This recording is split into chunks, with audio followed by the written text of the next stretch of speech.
SwayamPrabha. Digital India. Educated India.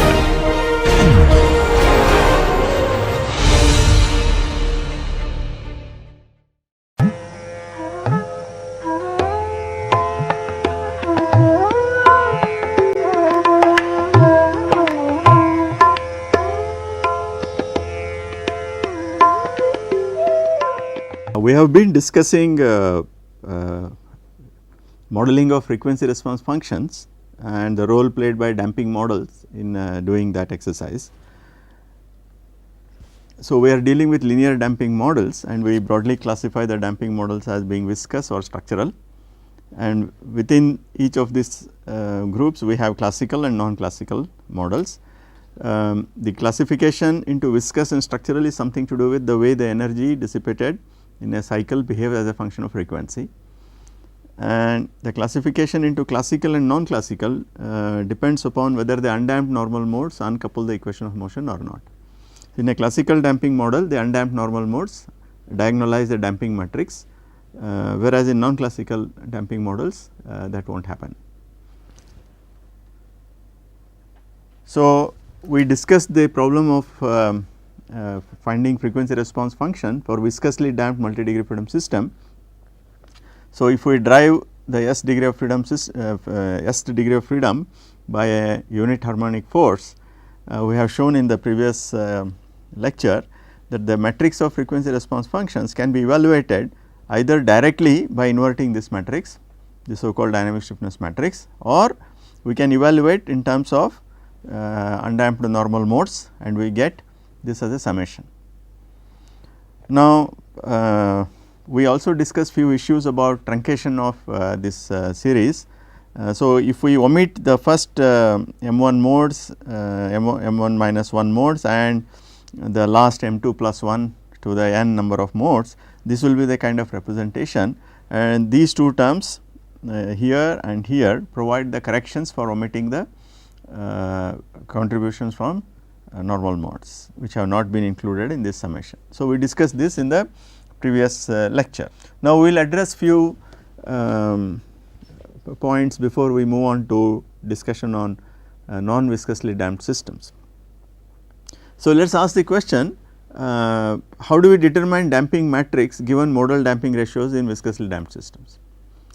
So, let us consider a n degree of freedom classically and viscously damped system. The governing equation will have this form, f of t is excitation and x of 0 and x dot of 0 are the specified initial conditions. So, we introduce the transformation x equal to phi z, where phi is the matrix of undamped normal modes which have been normalized. So, that phi transpose m phi is I and phi transpose k phi is the diagonal matrix of the eigenvalues which are the squares of natural frequencies. Now, this leads to set of uncoupled equations in the new coordinate system, which is a family of single degree freedom systems, and we discussed how to evaluate the initial conditions without inverting the phi matrix. Now, the C bar be the diagonal matrix of the modal bandwidths or these terms 2 eta n omega n. Now, the question is, if I provide C bar, how do I get C? You will see later in the course that we may like to integrate these equations directly, and in which case I need C matrix, whereas the damping model may be in terms of modal damping ratios. So, the question we are asking is, given the modal damping ratios, how do we construct a spatial damping model? This is a modal damping model, I want a spatial damping model. So, clearly C bar is phi transpose C phi. So, if you have a full square matrix for the modal matrix, you can directly evaluate this by inverting. So, you need to invert two matrices phi transpose and phi. So, in principle this is possible, but in practical situations, first of all we do not like to invert matrices. If we can help avoiding that, we would be happy to do so. Secondly, more importantly, we will not be evaluating phi as a square matrix. We will not be evaluating all the modes that are possible in a given discretized system.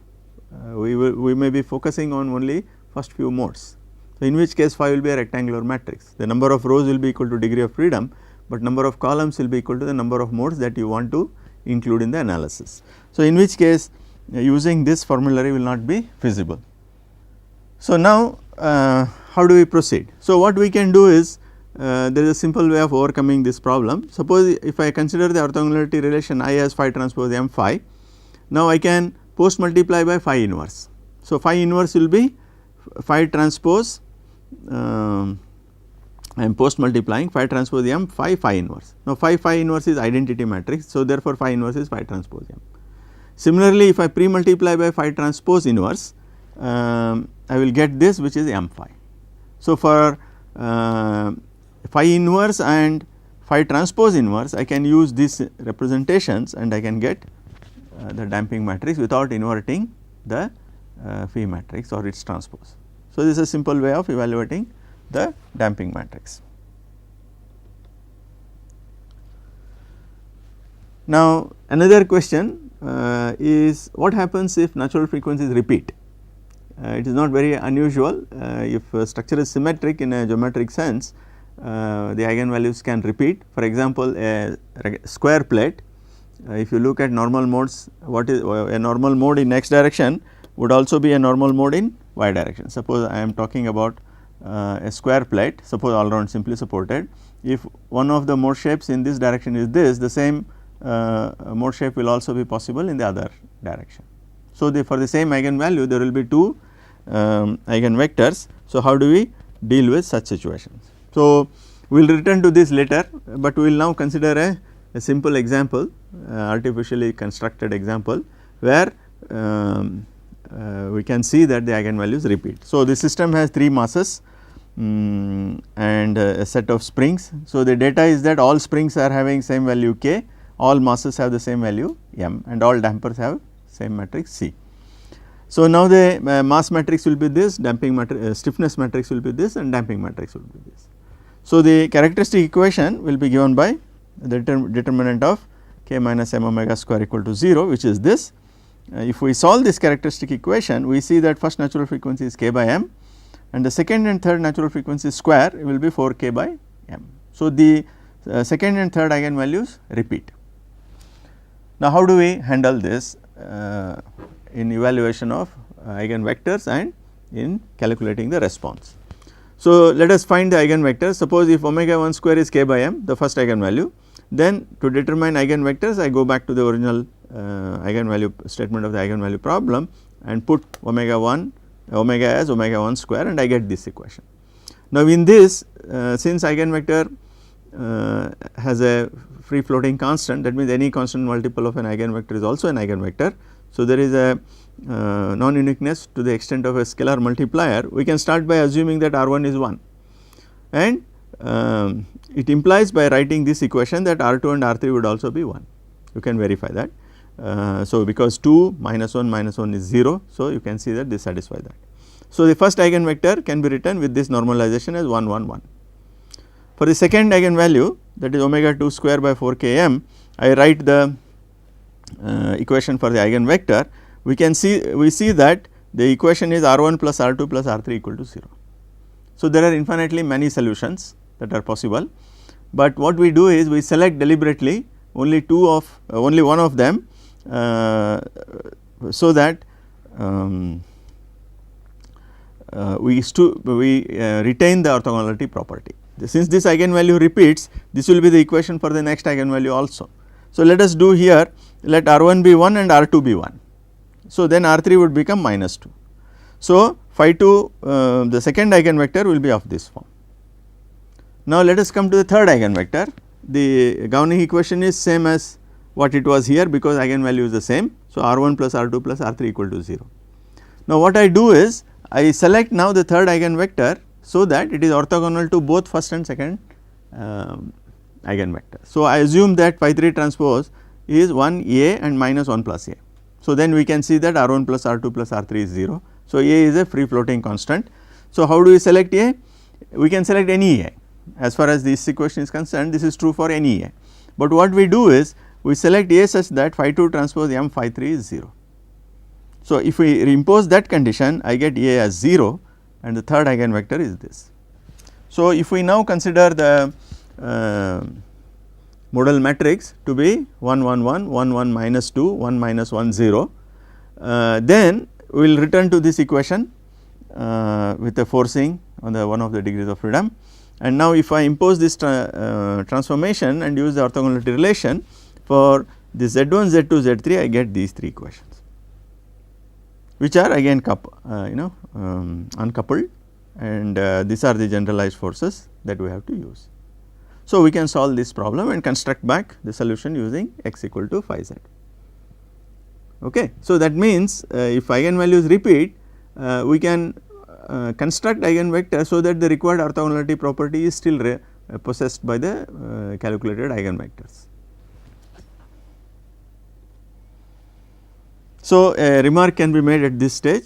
If we consider a n degree of freedom system, if the nth natural frequency repeat r number of times, where r can be between 2 and n, the eigenvectors associated with the repeated eigenvalues can be selected through a process of orthogonalization to be orthogonal to the structure mass matrix, and hence also the orthogonal to the structure stiffness matrix. Okay. So, this orthogonalization procedure you have to implement if you find that your system has repeated eigenvalues. So, this helps us to uncouple the equation. Now, we talked about proportional damping and non-proportional damping models in the context of discretized system. It may be useful to visit the equation for the beam vibration and see what is meant by mass proportional damping and stiffness proportional damping as far as the beam equation is concerned. So, it turns out that if you consider the beam equation, we have added now here 4 terms. This is the one, this is second, this is third, and this is fourth, which represents energy dissipation properties. If these energy dissipation properties are absent, the traditional equation is dou square by dou x square E I y double prime plus m y double prime y double dot equal to f. Now, this term nu of x into dou cube y by dou x square dou t is actually damping which depends on strain rate, and it is viscous damping. The second term is strain rate dependent structural damping, because you see here in the denominator I have put omega to ensure the required energy dissipation characteristics as a function of frequency, and this c into y dot is a traditional velocity dependent viscous damping. So, this does not depend upon strains, it only depends on the displacements.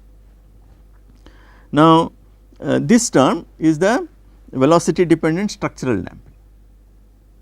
So, this is how the damping terms appear if I were to write the original partial differential equation. Now, if I make now this nu of x to be proportional to the flexural rigidity, then we get stiffness proportional viscous damping. If I make g of x to be proportional to EI, I get stiffness proportional structural damping. Similarly, if c is made proportional to mass m of x, I get mass proportional viscous damping. And so finally, if I make h of x to be proportional to m of x, then I get velocity dependent structural damping. So, when we discretize this equation, we get mx double dot plus cx dot plus kx equal to f of t, but it is useful to have this insight at the original PDE level. So, we know what we are doing at the original PDE level when we assume different alternative models for damping. Okay. Now, let us now move on to other damping models. So, we have finished discussing viscous classical damping systems, systems with viscous and classical damping. Now, we will move on to structural damping models and begin by discussing classical damping models. So, how do we discuss this? So, again whenever we are talking about structural damping, I want to emphasize that such models are applicable only for steady state response analysis. You cannot do transient analysis, no time domain analysis is applicable. So, we consider a n degree of freedom system with harmonic forcing. So, this equation can be used only for the purpose of calculating frequency domain response. It is not a differential equation with t as independent variable, although it is made out to be like that. So, while interpreting this equation, you should only use this only to find the frequency response function. Now, let rth degree of freedom be driven by an unit harmonic excitation. Now, we are interested in steady state. Suppose in the steady state the response becomes harmonic q e raised to I omega t. The system is linear, it is being driven harmonically, and we are considering steady state. So, in steady state the system responds at a driving frequency in a harmonic manner. So, if I now substitute this into the governing equation, I get this as a dynamic stiffness matrix, this into Q is F. So, if you are interested in finding the matrix of receptances or the frequency response function, you can invert this matrix directly for every omega. Okay. So, this is a direct solution to the given problem, but we are interested in finding a solution which employs normal modes, and I want to write this as a summation, because if I use this approach for every value of omega that I am interested, I need to invert to this matrix, which can be computationally demanding. The note is that determination of Q by direct inversion of stiffness dynamic stiffness matrix for every omega is possible. However, this would be computationally intensive and does not provide insights into the behavior of a frequency response. It is characterless description. Now, let phi be the matrix of undamped normal modes such that it is mass normalized, and phi transpose k phi is the diagonal matrix of square of the eigenvalues. Now, we will make the transformation Q as phi z. So, the usual steps, if I now find Q e raised to omega t will be this, and this will be if I now substitute into this equation, I will get in frequency domain this equation, and if I am pre-multiply by phi transpose, I get this. Now, if I take phi transpose and phi inside, I will get minus omega square phi transpose m phi plus phi transpose k phi plus I into phi transpose d phi, z is the generalized force phi transpose f. Now, suppose d is classical. By that what I mean, this phi transpose d phi is diagonal. That means, undamped normal mode diagonalizes a damping matrix. If that is possible, then it follows, let us call d bar as phi transpose d phi. So, this will be phi transpose m phi is I, that is how we have normalized. Phi transpose k phi is the diagonal matrix of square of eigenvalues, which is capital lambda, and this I d bar into z is phi transpose f. So, this matrix minus omega square I plus lambda plus I d bar is a diagonal matrix now, right. So, its inversion is a simple task. So, if I write now this in the scalar form and look at the kth term, I get this as a expression for zk. So, this can be, since only one of the ordinates is being driven here, this summation collapses to a single term, this is phi r. So, this is zk. Now, if I go back to q, it is phi z. So, if I am interested in qj, we have to sum over all the modes, I get this expression. So, this quantity is the receptance as we have seen, and this is given by this, where we are now getting this without inverting a matrix as a summation. Okay. Now, this is symmetric and not Hermitian, as I have been pointing out. So, this is the receptance function. So, this completes the formulation for FRF for classically damped and structurally damped systems. Now, let us move on to questions about treatment of non-proportional damping. First, we can ask the question, where do you expect to get non-proportionally damped systems? Typically, whenever we have structures made up of different subsystems with different materials, we can expect that the resulting damping matrix will be non-proportional. For example, in an industrial building, there will be soil in the foundation and there will be RCC superstructure, there could be steel piping and equipment, metallic equipment, and there could be a metallic truss, so on and so forth. So, the entire structure consisting of soil, the superstructure, the secondary systems and the trusses, etc., consist of several materials, okay, several subsystems, each subsystem made up of a different material. So, for this type of systems, we can expect that the damping in the system would be not classical. That means, undamped normal mode will not uncouple the equation of motion. So, there would be other complicated features associated with energy dissipation at joints, like you may have welded joints, bolted joints and so on and so forth. So, how does energy dissipate at the joints? So, this also could contribute to damping being non-proportional. So, if we now consider a system made up of NS subsystems, the system damping matrix can be viewed as summation I equal to 1 to NS Ci, where NS is number of subsystems with different materials. Ci is a contribution to the structural damping matrix from the ith subsystem to the C matrix. Now, if I assume that Rayleigh's type of model is applicable for each of the subsystem, okay, I can write C as alpha I mi plus beta I ki, right, this is ith material. Then even for this case, if I now compute phi transpose C phi, I will get this on the right hand side, I get phi transpose mi phi plus phi transpose ki phi, but we know that phi transpose m phi is diagonal, it does not mean that phi transpose mi phi will be diagonal. So, this the resulting C matrix would still be non-diagonal. So, now this leads to a few questions. One of that is, what is the mathematical framework to uncouple the equation of motion in such cases? Should we use direct integration or direct analysis in frequency domain by inverting the dynamic stiffness, or is there a mode superposition type of representation possible? Then are there any simplification possible so that the damping remains classical and yet this at the same time we take into account the fact that the structure is made up of subsystems with different materials. Okay, so, these two questions we will now consider and try to find answers to these questions. So, I will start by first considering viscous damping and we will focus on non-classical damping. So, the topic now is analysis of systems with non-classical viscous damping. So, we can start with a preliminary ideas on single degree freedom system. Suppose I have an undamped single degree freedom system, I know that if you consider free vibration, the equation is mx double dot plus kx equal to 0, and if you assume solution to be of this form, this is admissible provided S satisfy this equation where S is plus minus I square root k by m. So, it is plus minus I omega. So, the solution itself will be of this form, it is harmonic at frequency omega which is square root k by m, this is well known.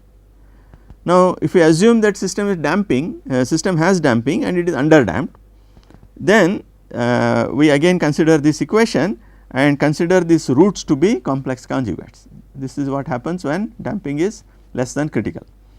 So, in this case the solution will be of this form, okay, x naught and x naught dot are the initial conditions. This is the decaying, the term contributes to the decay of the solution, and as you can see eta is sitting here. Now, this again I can write it in this form, x naught bar exponential e raised to minus eta omega t cos omega t minus theta naught bar. So, if you now compare this solution for undamped system and this solution for the damped system, we can see that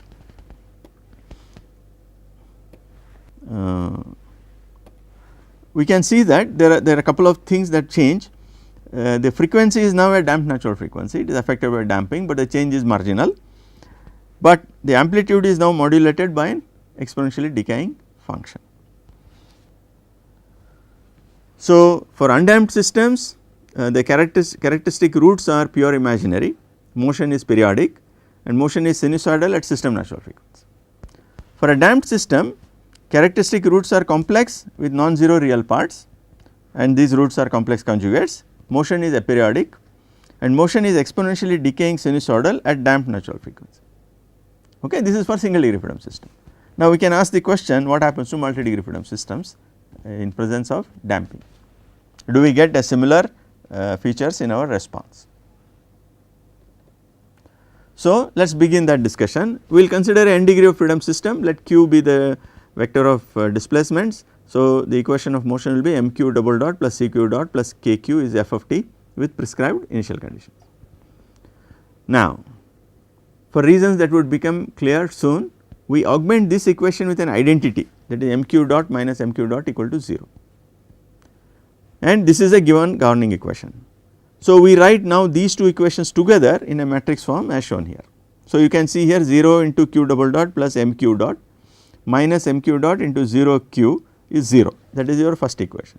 The second equation is the governing equation of motion. So, we have not altered the mathematical nature of the problem, we have rewritten the governing equation in a slightly different way. Now, I will call now this vector q dot q as the state of the system at time t and denote it by y. So, I call y as q dot q and this 0 f of t I call it as forcing vector.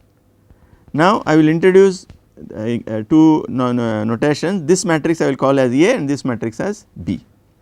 Now with these notations we can make few observations.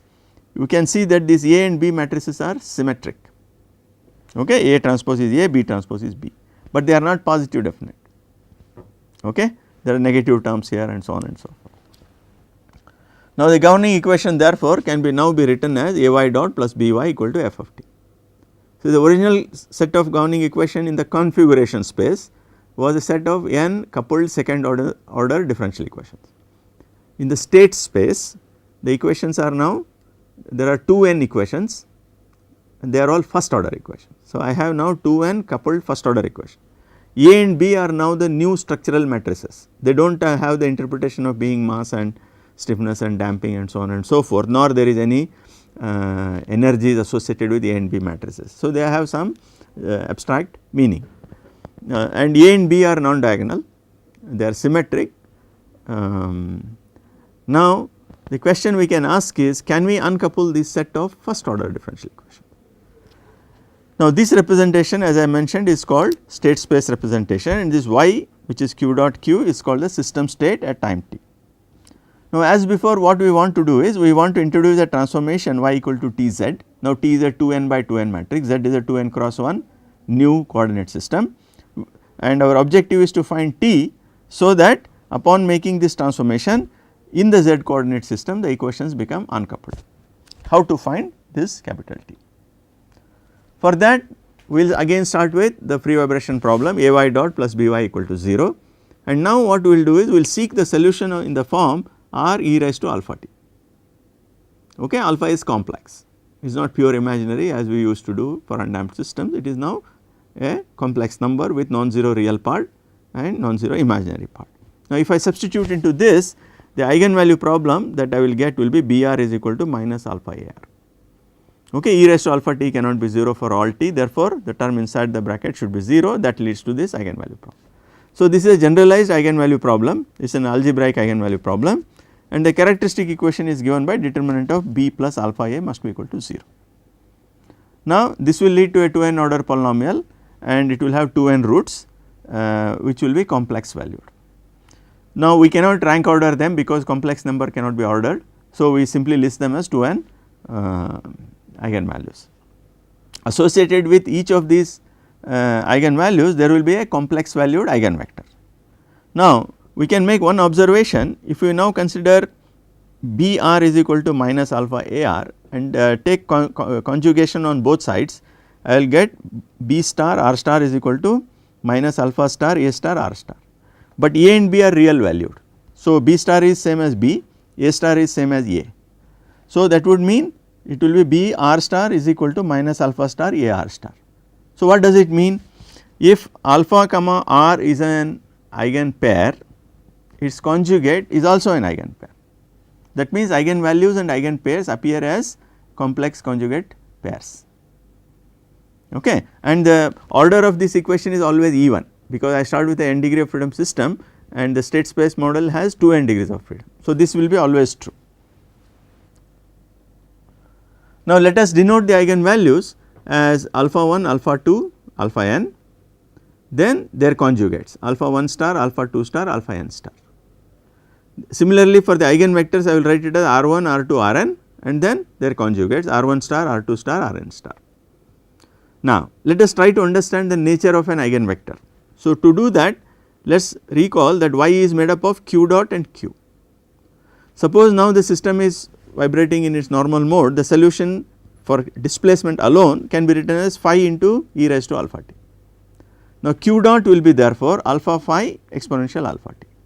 So if I now write the state vector in the when the eigenvector when the system is vibrating at its normal mode, it will be of the form alpha phi phi into e raised to alpha t, because q dot is this and q is this, so I can write in this form. So that would mean each of the eigenvector will be of this form, eigenvalue multiplied by phi and phi, okay. So the kth eigenvector is of the form alpha k into phi k and phi k. Now what I do is I define a modal matrix capital Psi where I will now assemble these vectors R1, R2, Rn and their conjugates in this order. So, I have this psi. Now, for each of these R1, R2 I will write it as alpha 1 phi 1 phi 1. So, alpha 2 phi 2 for R2 and their conjugates will appear in the next set of terms here. So, now if I introduce n by n matrix phi with phi 1 phi 2 phi n as columns and capital lambda as a diagonal matrix of the n eigenvalues, then we will see that the modal matrix in this problem has this structure. It will be of the form phi lambda phi, phi star lambda star phi star. So, it is important to recognize that this structure is present in the modal matrix. Now, we can now talk about orthogonality relations. So, let us consider rth and sth eigenpairs. So, the eigenvalue problem for rth eigenvalue will be b r is minus alpha r a r. Similarly, for s I get this equation. So, let us name these equations as 1 and 2. I will pre-multiply 1 by rs transpose and 2 by r1 rr transpose. So, I get these equations. So, first one is rs transpose b rr is minus alpha r rs transpose e r. So, the next equation is rr transpose b rs minus alpha s rr transpose e rs. Now, we will transpose both sides of 4. I will get rs transpose b transpose rs and minus alpha s rs transpose a transpose rr. Now, the benefit of writing the original equation in the specific form that we chose now pays dividends here. We know that a and b are symmetric. So, a transpose is a, b transpose is b. So, if you go back,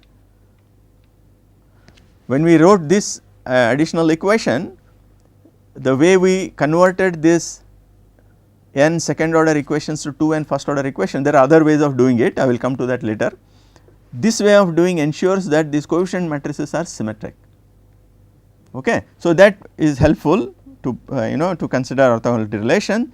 So, now since the a and b are symmetric, this equation can be written in this form.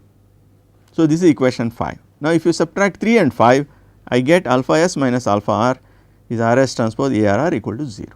So, I can demand that rs transpose a r is 0 whenever r is not equal to s. If alpha r equal to alpha s, I can still insist that rs and rr can be chosen so that this relation holds. That is what I showed in the case of a repeated eigenvalue. Now, once this is 0 for r not equal to s, you can go back to any of these equations, for example here, and if right hand side is 0 for s not equal to r, left hand side will also be 0. So, automatically I get this. So, in the matrix form we can rewrite this, but before that we can normalize the eigenvalues. So, what we can do is we can select the normalization constant so that rs transpose ars is 1 for s equal to 1 to 2n.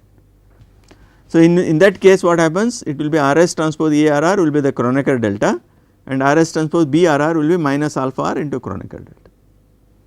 So, now in terms of the modal matrix that we showed a while before, the orthogonality relations with this normalization in place will be psi transpose a psi is I and psi transpose b psi is this diagonal matrix.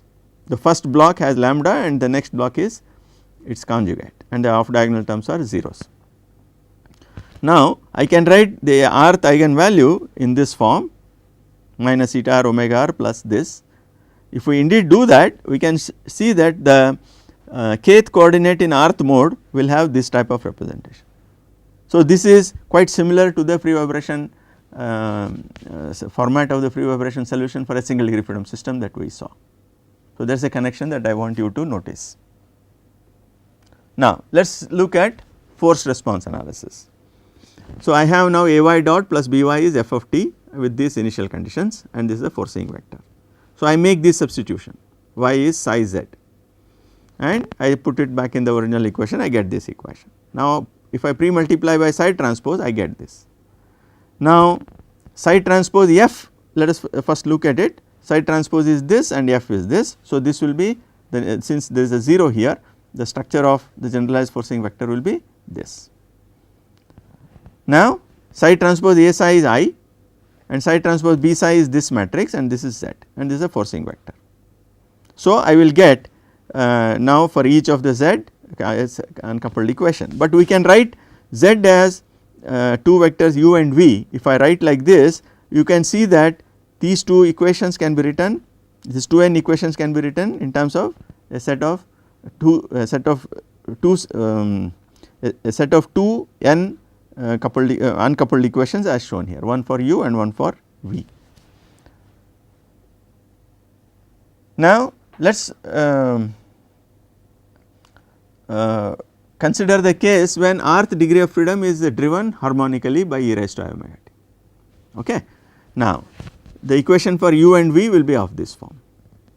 So, now if you write now for f of t, this summation if you expand, since only one coordinate has a non-zero value, this summation collapses to a single term. So, as t tends to infinity, uk of t will be given by this, and similarly as t tends to infinity, vk will be given by this. Okay. Now, if I put back into the original coordinate system, y will be psi z. So, q dot q is this. So, q will be phi u plus phi star v. So, if I now write qj in this form, we can see that as t tends to infinity, I get the expression for the frequency response function in terms of the normal modes and the eigenvalues and their conjugates. So, this is the transfer function in terms of the modal description in the modal domain.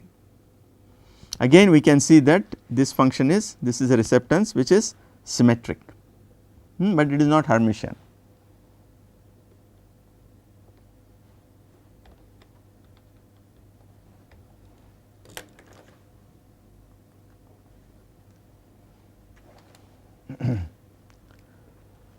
Now, let us consider the other case where rth degree of freedom system is driven impulsively. This is a viscously damped system, therefore, I can talk about response in time domain also.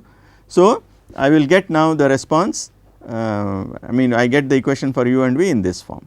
So, the equation for uk will be this and equation for vk will be this. Now, you can see here that u and v will form a conjugate complex conjugate pair. So, vk of t will be this and uk of t is this, therefore, vk is nothing but uk conjugate. So, now if I use those relations, we can go back to y coordinate system, y is psi z and for psi I am writing this, and if I use the fact that u and v are conjugate pairs, now the impulse response function will be in terms of this. Okay. Again this is impulse response function is obtained in terms of the eigenvectors and the eigenvalues, and it is real valued here. Okay. Although the eigenvalues and eigenvectors are complex valued. We can quickly go through a numerical illustration. So, let us consider 3 degree freedom system configured as shown here, and these are the numerical values, and if I write the equation of motion for this system, I get for the undamped free vibration, this is the equation. So, we can quickly do the some calculations because it is a simple problem. We will consider 2 alternative models. One is proportional damping matrix with damping ratios specified for the 3 modes to be 0.01, 0.03 and 0.025. This is one model, and associated with this will be the C matrix which we can compute following the procedure that I outlined. And the second model is a non-proportional damping matrix model where off diagonal, you see this is almost similar to this except that the off diagonal terms are 0 and the diagonal terms are nearly of the same order as this is 100, 175, 200. Now, for the undamped system, this is a mass, this is stiffness after we insert the numerical values. We can show that the undamped normal modes, this is the modal matrix and this is the matrix of eigenvalues. You can see that phi transpose m phi is the identity matrix, phi transpose k phi is the lambda matrix which is same as this, squares of the eigenvalues or the eigenvalues themselves squares of the natural frequencies. Now, if I now consider C, that is the first case where C is proportional, we can see that phi transpose C phi is a diagonal matrix. Okay. So, the system has these 3 damping ratios and these 3 natural frequencies, and these are the complex roots of the characteristic equation which we get as this for this problem. Now, what I will do now is even for this case where damping is proportional, we can see now if I approach the formulation through A and B matrices, so what happens? Will I get the same answer or will I get something different? We should expect to get the same answer. Suppose for the MCK damping MCK matrices that we have chosen, this will be the A matrix, this will be the B matrix. You can see that now this is 6 by 6, these two are 6 by 6 matrices. Now there are too many numbers here, but you need to follow a few details. This psi is the 6 by 6 complex valued eigenvector matrix. So you can see that they appear as conjugate pairs. This is not ordered in the way that I showed, this is output of eigenvalue solver. So I am just reporting the way we got the results.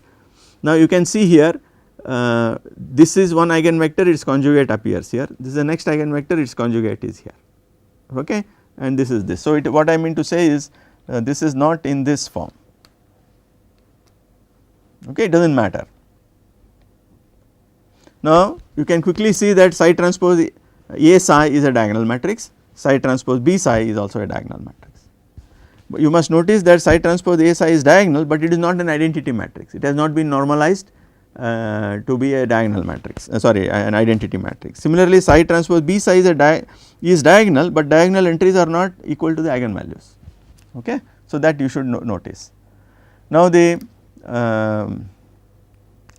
matrix of eigenvalues are shown here, and this is as a square matrix and as a column it is shown here. So you can see here that they are appearing as complex conjugates. Now if you now compare this with what result that we got earlier, we see that we are getting the same results. For example, the first pair of roots here is same as these roots, the next pair is this, which is this, third pair is this, this is this. So what does it mean? That means the system is classically damped, so it does not really matter which approach you take, you will get the same roots. Now how do we see the nature of eigenvalues? So if you look at now the eigenvectors for the undamped case, we can see that for this eigenvalue all the 3 degrees of freedom are perfectly in phase, whereas here this is negative, this is positive, therefore the phase difference is 180 degrees, and similarly this is again phase difference is 180 degrees. So in undamped free vibration, all points vibrate harmonically, either perfectly in phase or perfectly out of phase. There is no other phase differences possible, okay. The phase differences will occur because of damping, but in classically damped system the question that we should ask is what happens to the phase difference. So if we ask that question, if you look at this psi matrix, the question about phase difference is not cannot be easily answered. So what we do is we normalize this eigenvector so that I fix the third entry here to be 1. So you recall that the modal matrix is of this form, so the lower half of this is on displacements and the upper half is on velocities. So I make the first displacement to be 1, that is a normalization, I have the freedom to do that because there is an arbitrary scaling factor. Now consequently the eigenvectors will have this appearance. Now if I look at angle associated with this, if I find the angle of that, I get this. So now you focus on the lower half of it, I see that the phase angles are either perfect out of phase or perfect in phase. So the way the eigenvalues are organized, you can see that the third eigenvalue here is the first eigenvalue in the undamped system. So you can see that all points are perfectly in phase. For this eigenvalue, this is perfectly out of phase with the other 2 degrees of freedom, right. So you follow. So this is because we are using classically damped systems. Now let us go to the non-proportional damping matrix. So the undamped normal mode is this. Now if I simply find phi transpose C phi, this will not be a diagonal matrix. That is why I call this is non-classical. First you should convince that we are dealing with a non-classical damping. So this is how we could quickly verify that. Now let us form the A and B matrices. This is again 6 by 6 matrices here, and perform the eigenvalue analysis. This is a psi matrix as thrown out by the eigenvalue solver without any adjustment of the normalization. you see psi transpose A psi is again diagonal, psi transpose B psi is diagonal. So, there again psi transpose A psi is not an identity matrix, and psi transpose B psi, although it is diagonal, the diagonal entries are not eigenvalues. Good. Now, this is the eigenvalues written as a square matrix, diagonal matrix. I can write it as a column vector and I get these as eigenvalues. Okay. Now, this is a damped system. So, now undamped natural frequencies are shown here. See, you can see now there is a slight change in this number 10.691, it is 10.7074, etc. Okay. Now, again I normalize. The first degree of freedom I will arbitrarily make it as 1, okay, and find the angles now. The moment you find angles, you see something interesting happening. The phase differences are now nearly 0, but slightly changing. This is minus 0.18 degree, it is 1.75 degrees. Whereas here it is not perfectly out of phase, instead of being 180 degrees, it is 178 degrees. Okay. So, this is how the damping influences the normal modes. That means, all points on the structure will now be executing a decaying harmonic oscillation, but different points will not be perfectly in phase or perfectly out of phase in non-classically damped system. In classically damped systems, again in free vibration all points will be executing decaying, exponentially decaying harmonic motions, but the motions will be either perfectly in phase or perfectly out of phase. But here there is a phase difference, other than perfect in phase or perfect out of phase, there is a slight modification to that. This is how the damping manifests itself in the eigenvectors. So, if you are doing an experiment and if you measure normal modes, you will always measure damped normal modes, because there is no magic switch to remove damping in an experimental work. In a computational work you can put C equal to 0 and find out the eigenvalues very easily, but that a counterpart of that in experimental work is not possible.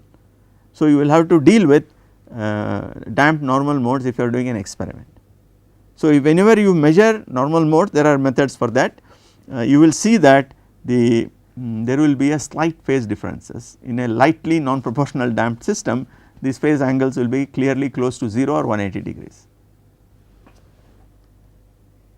Now, I have now discussed non-classical viscous damped system. Now, I will extend the formulation to structural damping with non-classical damping. So, we consider the n degree of freedom system, this is the structural damping term, which is the complex part of the stiffness, and again I drive the rth degree of freedom harmonically. This is the only case that we can consider, there is no transient analysis possible here. Now, we need to now find a transformation q equal to Tz, so that T transpose Mt and T transpose K plus IDT are diagonal. Okay. Now, this has the form of mq double dot plus kq equal to 0 undamped free vibration, but k is complex valued.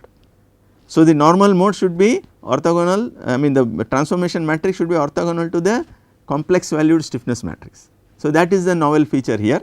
So, what we do, we towards achieving this we consider the eigenvalue problem k plus id psi is minus s square m psi. Okay. I cannot call it as a free vibration problem here, it is simply a mathematical statement of an eigenvalue problem, because you cannot talk of free vibration for this problem. So, the characteristic equation is given by this, and we have n complex valued roots and associated eigenvectors. Now, you should notice now that these eigenvalues will not appear as complex conjugates, they are n complex numbers. Similarly, eigenvectors are n complex eigenvectors, and n need not be a even number. Okay. So, this all the eigenvectors I assemble in psi matrix, and we will normalize that, so that psi transpose m psi is psi and psi transpose k plus id psi is a diagonal matrix. Okay. You can prove the orthogonality using the arguments which I have now used several times. You consider R and S pair, and do go through the few steps of calculation, you can show that these orthogonality relations are true here. Now, you come to the forced vibration problem. You make the substitution q is equal to psi z, substitute back I get this, pre multiply by psi transpose I get this. Now, psi transpose m psi is I and psi transpose k plus id psi is another diagonal matrix. That is the diagonal matrix of complex valued eigenvalues as shown here. So, the equation for zk will be of this form. So, I can find amplitude in steady state to be this. So, go back to the q coordinate system, I get this and this is my expression for the FRF. This Sk is now a complex valued number Sk square. So, again we can consider a simple example. We will have the same m and k and this is an undamped normal mode matrix and this is an undamped natural frequencies, phi transpose m phi is diagonal, phi transpose k phi is this. So, this for this data now we will introduce a proportional structural damping model and a non-proportional structural damping model. So, let us start with case of proportional damping matrix. So, I will take D to be 0.03 times k. So, k star will be k plus id and phi star d phi will be this. Okay. This is a mere transposition, it is not a conjugation plus transposition, it is mere transposition, that is also important to note. Now, see undamped normal model matrix uncouples the equation of motion in this case. Psi is this, you can see phi transpose d phi where phi is undamped model matrix, it uncouples the damping matrix. So, I can take psi to be this, psi transpose m psi is this, psi transpose k plus id psi is also this. That means, even if I find complex valued psi the uncoupling takes place.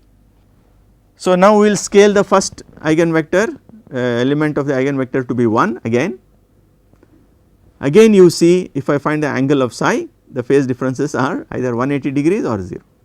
So, the points are still perfectly in phase or perfectly out of phase because this is a proportionally damped system. So, now if I find eigenvalues for the damped system the eigenvalues will be of this form. Okay. Now, undamped system if you recall the eigenvalues obtained are this. So, if you compare these two for the kind of notations we have used the real part of eigenvalues will be the natural frequencies here. Okay. These three terms appear as a 3 natural frequency and these are the terms associated with damping. So, this is a classical structural damping. Now, let us consider a non proportional damping. So, again I consider D to be this and k star is k plus id. Quickly we can verify phi transpose d phi is not diagonal. So, it is not a classically damped system. So, now I can do a complex eigenvalue analysis and I get this as psi matrix. So, we can verify psi transpose m psi is this, psi transpose k psi is this. These are diagonal, but psi transpose m psi is not identity. This is not, this is again diagonal, but diagonal entries are not the eigenvalues. So, I will scale now the eigenvector so that the first element is 1. I get this as a scaled psi matrix and if I now compute the angle of this, you see now I get a phase difference of about 2 degrees and less than 1 degree here and 0.6 degrees and 1.8 degrees and about 4 degrees and here. So, this is a manifestation of the role played by damping on eigenvectors. Now, you can look at now the eigenvalues for the damped system. I get this, you can see here the real parts are again close to the undamped square of the natural frequencies, but they are slightly different because of influence of damping. Okay. So, now if we can quickly summarize now what we have done is we have evaluated frequency response functions for both viscous and structurally damped systems. By direct calculation for viscously damped system the FRF matrix is given by this. For structurally damped system the FRF matrix is given by this. But if you want a calculation based on modal superposition then you have to find the appropriate modal coordinates for that. So, if we talk about viscously damped system with classical damping we have shown that it is given in terms of these undamped eigenvectors and natural frequencies like this. For similarly for structurally damped system with classical damping again with the undamped normal modes we get these solutions. For viscously damped system with non-classical damping we go to the A and B matrices and we get now the frequency response function in terms of complex valued eigenvectors and complex valued eigenvalues. This is how. For structurally damped system with non-classical damping the one that we did last again this is summation in terms of complex valued eigenpairs. So, this is direct calculation this all these are through mode superposition. So, this is what basically I intended to demonstrate. Now, I also pose this question, we pose basically two questions when we are talking about non-proportionally damped system. The first one was, what is the mathematical framework to uncouple the equation of motion? This we have answered now. The other question that is remaining is, are there any simplification possible so that the damping remains classical, and at the same time we take into account the fact that structure is made up of subsystems with different materials. So, this takes us into damping model known as material damping model. We will consider that in the next lecture. So, we will conclude this lecture at this point.